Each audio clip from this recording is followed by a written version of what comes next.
This parable is presented in Matthew 25 and Luke 19.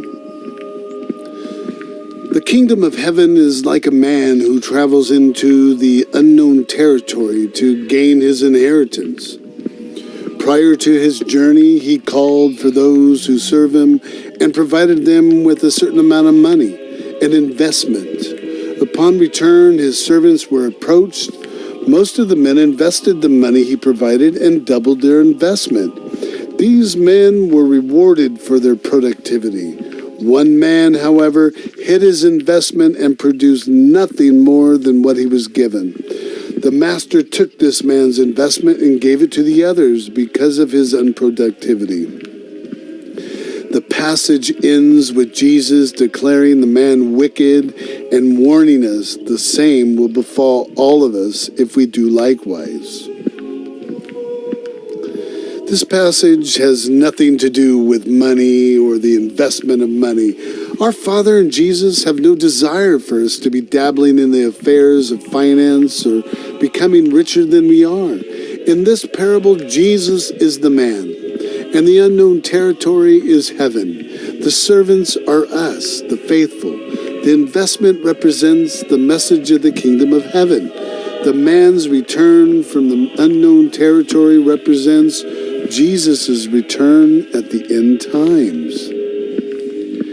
Jesus gave us a treasure to be distributed among the people in the form of the message of the kingdom of heaven. If we fail to invest this treasure in the minds and hearts of others for the purposes of increasing that which we have been given, we're at risk of losing the treasure he entrusted in us and our hope. In other words, if we accept the message of the kingdom of heaven and fail to preach the same message to others, then we'll not only lose our reward, but will be viewed as wicked in the eyes of the Lord.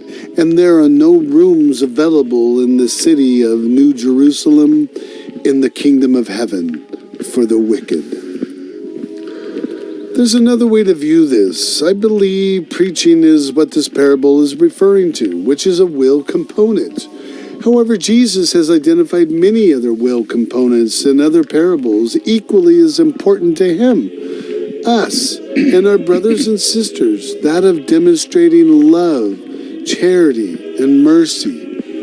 The continuation of this chapter and parable addresses how at the end times he and the angels will separate those who demonstrated these qualities, the will of God, from those who didn't. He refers to those who will do his will as sheep, and those of us who don't as goats.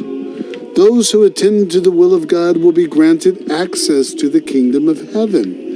And those who haven't, despite faith, won't. It will be as simple as that. Those demonstrated deeds which were recognized for qualification were attending to the hungry, the thirsty, the homeless, those without clothes, the sick, the imprisoned, and those who need ministering. Satisfying these needs includes that of demonstrating charity, mercy, and preaching, all of which fall under the umbrella of love. Regardless of its preaching alone or demonstrating the entire set of will components, if we fail to do so, that is, if we knowingly and willingly refuse to demonstrate love, charity, mercy, forgiveness, and preaching, then we will be separated like goats from the sheep. Even while we cling to our faith, Jesus will state, "Depart from me, ye cursed, into everlasting fire, prepared for the devil and his angels."